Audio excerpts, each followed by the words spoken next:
I am here with Kenzie and Kristen. Kristen, can you tell me a little bit about your space and what you do?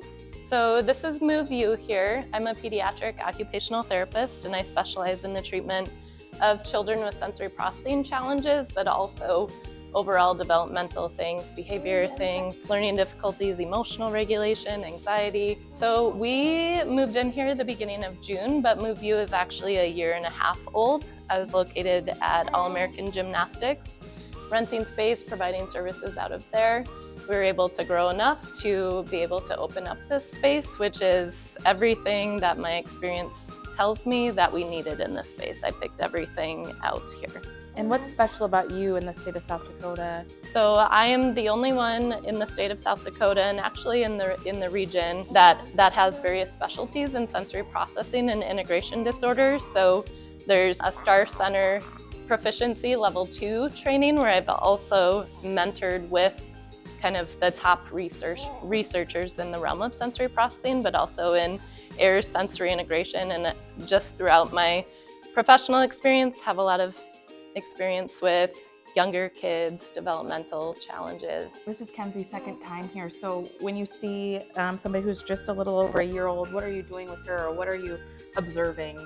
So one of the other specialties we have here is that we're trained in DIR floor time, which is a relationship-based approach. And so my top priority is that we become friends, because if we're friends and I'm a trusted play partner, we can expand our motor skills and challenge our bodies a little bit easier.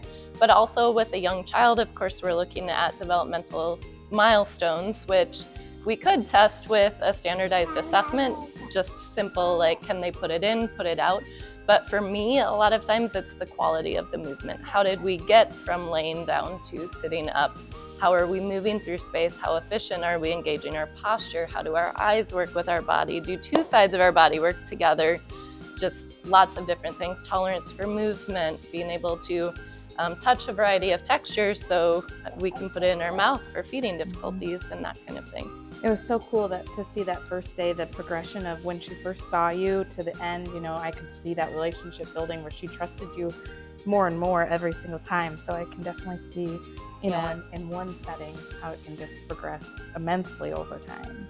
That's for sure like my favorite thing, because like I sometimes it's hard to tell who's having more fun in the session, because I'm literally like having fun at the same time, and you know, rolling around on the floor and playing and providing opportunities to pick out different pieces. Like, wow, did you see that? This is how we got there. So delivering tools for at home and things too, but legit, it's maybe even more fun for me, even though the kids are having fun the whole time too.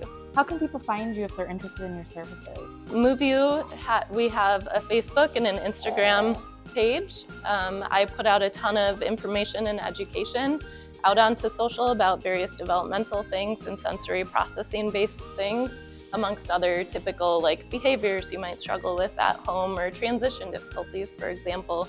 Also, our website is themoveyou.com, and so I'd love for you to check it out. Well, thank you. Say bye. Bye.